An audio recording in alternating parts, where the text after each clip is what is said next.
En el nombre del Padre, y del Hijo, y del Espíritu Santo. Amén. Señor, abre mis labios. Y cantará mi boca tu alabanza. Señor, te confieso todos mis pecados, mis flaquezas y mis fallas, mis muchísimas fallas. Vive con confianza, Dios ha perdonado todos tus pecados, tus flaquezas y tus fallas. Señor, te confieso todos mis pecados, mis flaquezas y mis fallas, mis muchísimas fallas. Vive con confianza. Dios ha perdonado todos tus pecados, tus flaquezas y tus fallas. Gloria sea al Padre, y al Hijo, y al Espíritu Santo, como era al principio, es ahora y será siempre, por los siglos de los siglos. Amén. Amén. Y escuchamos la lectura en San Lucas, capítulo 20, versículos 27 y 38.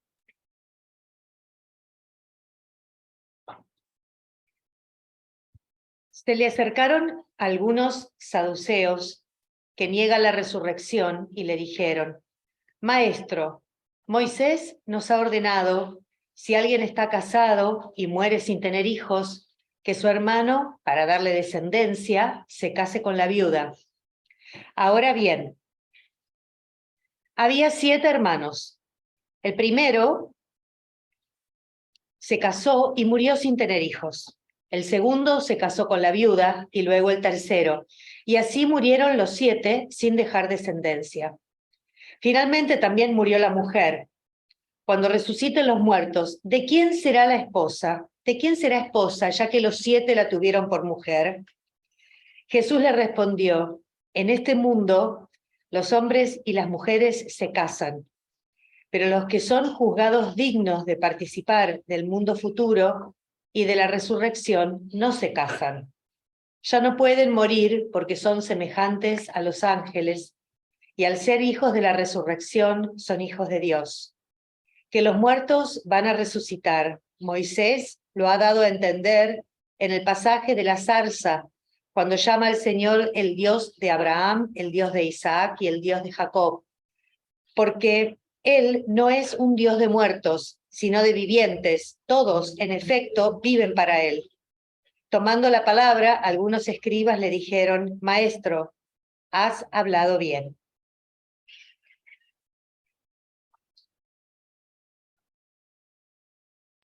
Gracias pasa a ustedes, de Dios nuestro Padre, de su Hijo Jesucristo. Amén. Bueno, el leccionario ha dado un salto hacia adelante. Ahora estamos en el capítulo 20, promediándolo, y aparecen en el escenario estos otros personajes que, si no me falla la memoria, en Lucas creo que es la primera vez que aparecen, que son este otro grupo, los saduceos, que eran los que tenían, de alguna manera, el control, la administración del templo, ¿no? La tradición al menos los coloca vinculados al primer sumo sacerdote, que fue Sadoc, y a una historia, bueno, que puede ser un poco entrecortada y vaya uno a saber si es tan lineal como a veces las narraciones son, pero este grupo, con una cantidad de conflictos que venían dándose históricamente, son los que tienen la gestión, por decirlo de alguna manera, del templo. Y claro, nuestro leccionario ha saltado que ahí en el final del 19, donde estábamos, Jesús expulsa a los vendedores del templo en el texto lucano, en este relato del Evangelio. Están las enseñanzas de Jesús justo al final del capítulo 19, y diariamente enseñaba en el templo. Los sumos sacerdotes, los escribas y los más importantes del pueblo buscaban la forma de matarlo. Así cierra el 19. Interesante, aquí no aparecen los fariseos. Es decir, es otro grupo o grupos vinculados que son, digamos, esos que están buscando matarlo, pero no sabían cómo hacerlo porque todo el pueblo lo escuchaba y estaba pendiente de sus palabras. Bueno, tenemos varias situaciones entre medio y aparece esta discusión o este tema presentado por este grupo de los saduceos. Entonces, no es una pregunta que viene de algún lado que podría dar lo mismo. Viene de un grupo que son los que manejan el templo. Y que si uno mira la secuencia que nos presenta el Evangelio, ya con el tema de la expulsión de los vendedores, ha habido un movimiento ahí que parece que no cayó bien. Entonces la pregunta de los saduceos aquí no es simplemente hacer alguna pregunta sobre la fe o sobre la teología o sobre la esperanza o lo que uno quiera llamarlo. O sea, hay otros intereses en juego. El texto mismo comienza diciendo, como aclaración, posiblemente porque Lucas escribe para esta comunidad más griega, ¿no? que de todas estas internas pocos sabían, porque ¿para qué uno va a tener eso? ¿No? Es como eh, cuánto sabemos de la política de otros lugares y lo que aparece en los diarios y que debe ser, bueno, simplemente la versión de los diarios de esas cosas. Entonces, la aclaración del comienzo nos ubica, pero también hay que leerlo en esta cuestión más amplia del Evangelio según San Lucas, de el tema crítico que se viene dando. Tal vez hay cuestiones que en el Evangelio según San Mateo tienen un subrayado más marcado que acá. No hay un vínculo directo, un poco más directo, como uno podría encontrar en Mateo, con algunas cuestiones de las tradiciones macabeas y este tipo de cosas. Pero la expulsión de los vendedores del templo del final del 19 tiene que traer cierta reminiscencia para aquellos y aquellas de la época de la purificación del templo en la época de Judas Macabeo. Claro, ahí es donde aparece también las dinastías sacerdotales posteriores, una cantidad de hechos de corrupción importantes. Y bueno, y este grupo, que claro, con la destrucción del templo también en el año 70, cuando se destruyó el templo de Jerusalén, también con eso se destruyó toda la literatura saducea. Así que tampoco sabemos mucho más, excepto por referencias estas pequeñas del texto bíblico o algunas de Flavio Josefo, historiador de época y estas cosas. Pero es un grupo que tiene que ver directamente con ese final del 19, que Jesús diariamente enseñaba en el templo, los sumos sacerdotes, lo cual probablemente es un error de concepto, porque sumo sacerdote hay uno, no muchos. Entonces, si es o un problema del texto o algo para colocar a la gente que viene de tradición griega que les ayude a ubicar el grupo. O sea, son, así como también los fariseos o los herodianos son grupos políticos, este también lo es. Y tiene la administración del templo, que es un núcleo que no solo maneja todo el tema religioso sacrificial, pues está el otro circuito religioso que son el de las sinagogas. Este maneja el sacrificial y también maneja la economía. El templo es quien decide, de alguna manera, el manejo económico en cuanto a que también operaba como banco. Y este grupo es un grupo que está asociado directamente con la aristocracia. Y bueno, hacían sus propios arreglos, era así una cuestión compleja.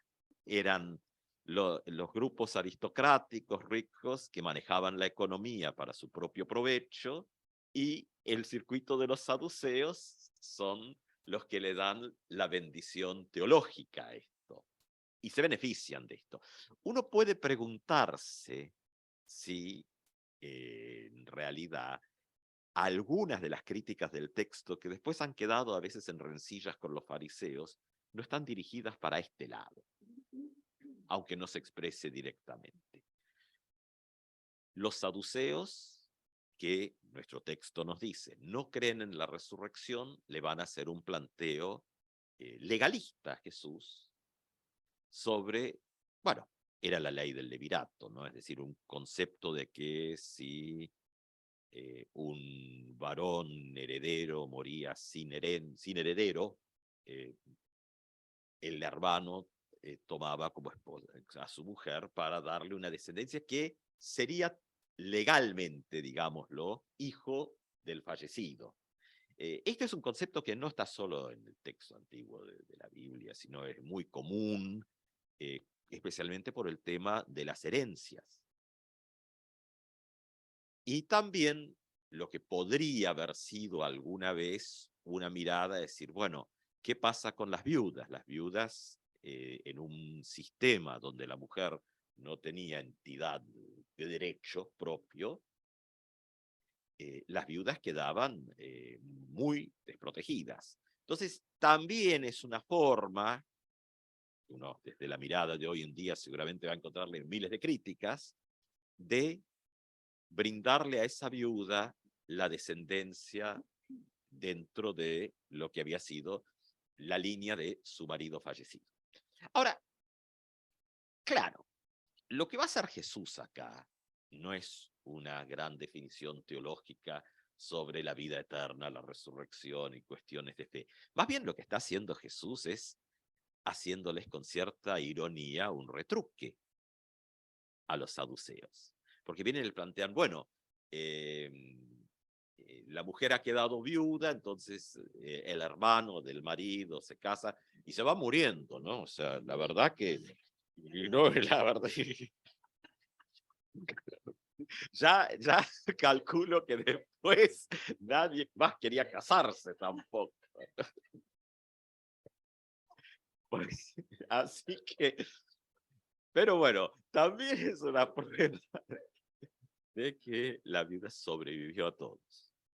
Ahora, la ironía que trae Jesús para con los saduceos es, a ver, muchachos, ustedes que no creen en la resurrección me están haciendo un planteo sobre qué va a pasar cuando haya resurrección. Es decir, el problema acá está en el propio planteo de los saduceos, que no creen en la resurrección, pero hacen un planteo sobre la resurrección.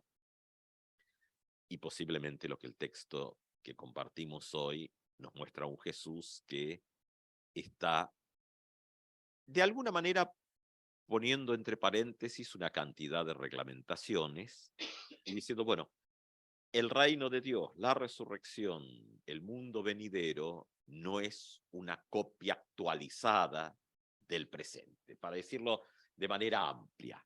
O sea, porque no da el texto este solito como para entrar en toda una teología de la resurrección, que es fuertemente cristiana también. No es que no esté presente en las tradiciones anteriores, de manera distinta posiblemente, pero el cristianismo finalmente se constituye alrededor de un resucitado. Entonces el tema de la resurrección sí es central, es importante. Ahora, si miramos inclusive la tradición que va a ir dándose dentro del cristianismo, que lo tenemos en los credos, si el cristianismo hace un esfuerzo importante en señalar que se cree en la resurrección de la carne, cosa que no es del todo coincidente con este texto que Jesús ha usado las palabras en realidad para así como pinchar un poquito a los saduceos.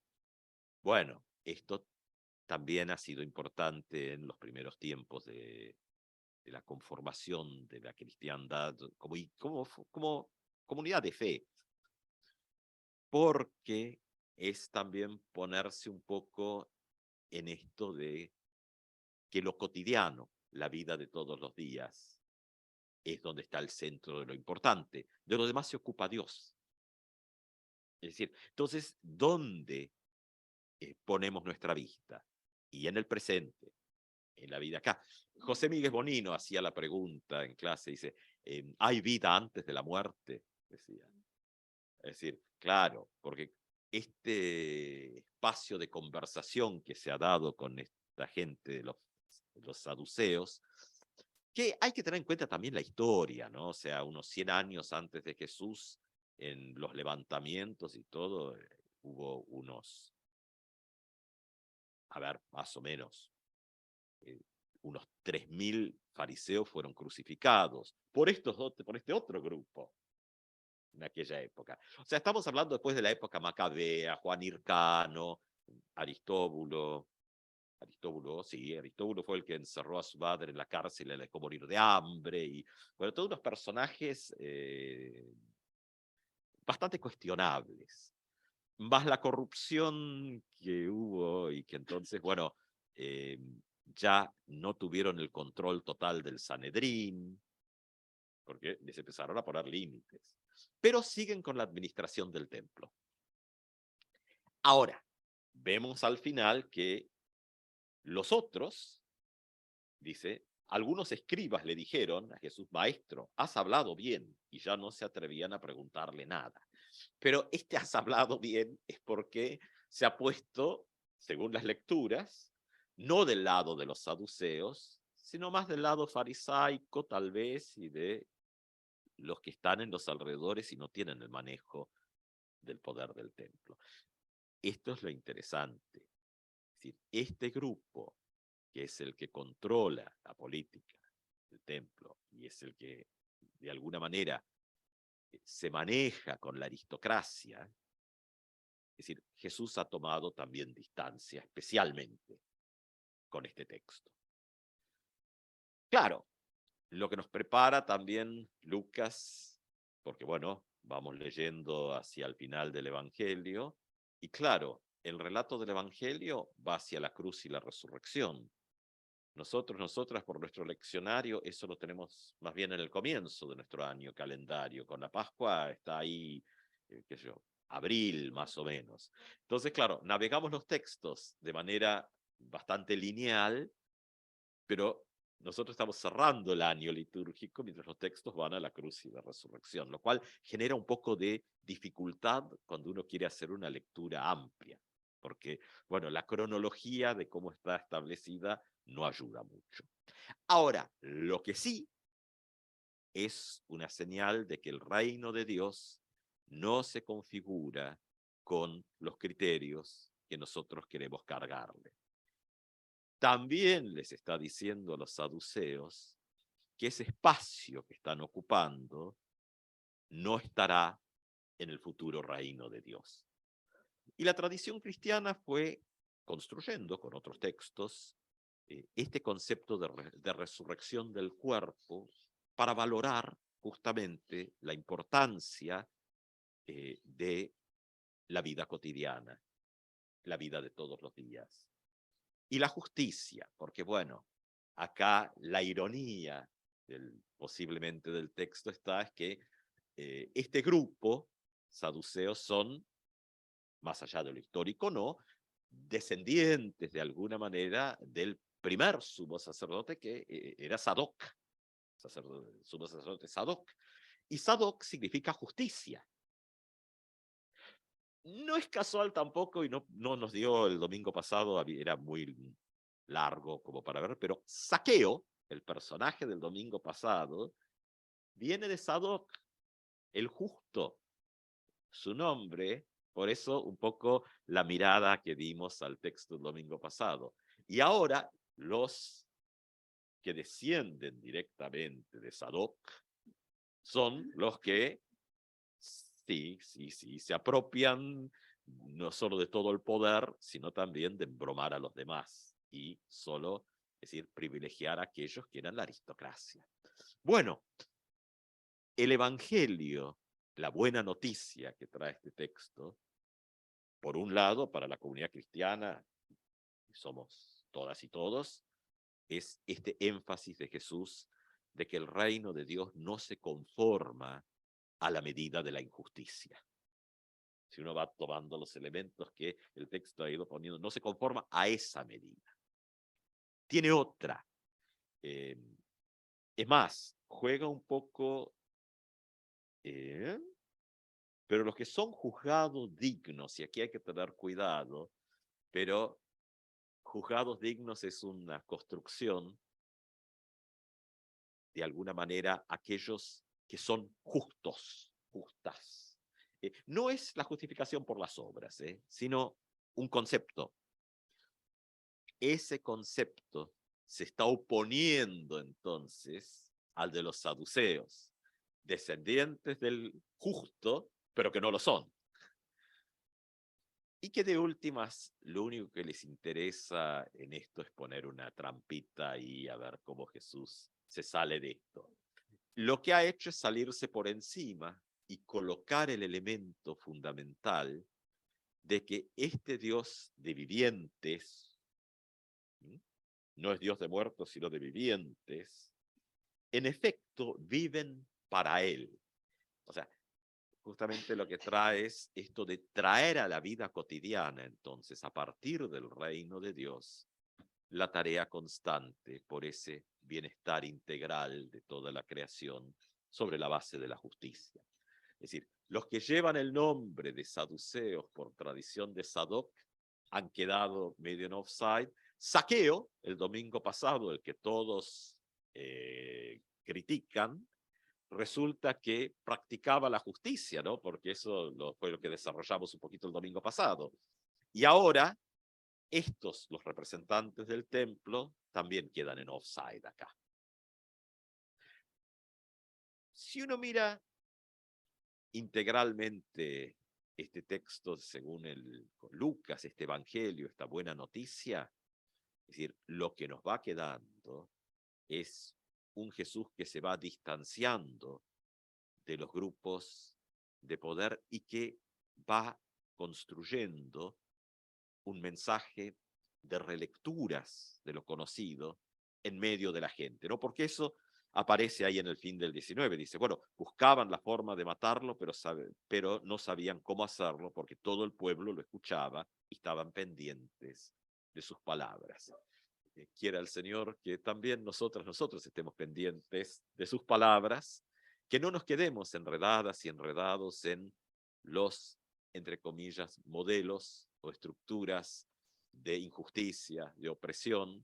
A veces tienen el barniz de la justicia por encima, con los nombres, como en este caso, pero se revela lo que hay debajo. Y que trabajemos cada día a partir de la fe, la esperanza en la resurrección, podamos poner nuestras miradas en lo cotidiano, en construcciones del bienestar común, especialmente para aquellas y aquellos que están más vulnerables dentro de nuestros sistemas. Que así sea. Amén.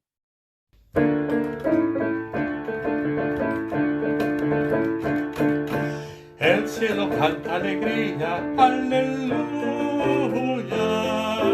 porque tu vida y la mía brilla en la gloria de Dios. Aleluya, aleluya, aleluya, aleluya. El cielo canta alegría.